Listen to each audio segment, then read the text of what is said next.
నియోజకవర్గానికి వచ్చేగల ప్రధానంగా నెల్లూరు సిటీతో మంగళగిరి పోటీ పడుతుంది.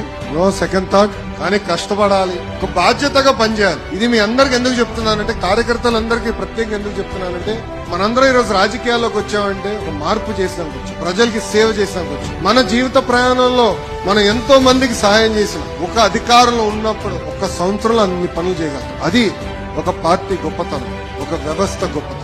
మై టీడీపీ యాప్ ఉంది. ఇప్పుడు మీరు చేస్తున్న ప్రతి కార్యక్రమం ఆ యాప్ లో ఎంటర్ చేయాలి. దానికి కారణం కూడా ఒకటి, పనిచేసే వాళ్ళకి ఫోటోలు దిగే వాళ్ళ మధ్యన తేడా ఉండాలని మీరే పదే పదే నాకు కోరారు. అందుకే తీసుకొచ్చాం. సో ఎవరైతే పని చేస్తారో వాళ్ళని గుర్తించడానికి తీసుకొచ్చాం. టెక్నాలజీతో మనందరం అనుసంధానం అవ్వాలి, నేర్చుకోవాలి. మీరు టెక్నాలజీ అందరూ బాగా వాడతారు కదా. సో పార్టీ నుంచి మీకు ఏం తెలియజేయాలని నేరుగా మై టీడీపీ యాప్ ద్వారా తెలియజేస్తాం. ఒక పట్టుదల, ఒక క్రమశిక్షణతో పనిచేయాలి. ఒక 2 రోజులు పట్టిన ప్రతి గడప దొక్కాలి. మనం చెప్పాల్సింది చాలా వివరంగా ప్రజలకు తెలియజేసే బాధ్యత మనపైనది.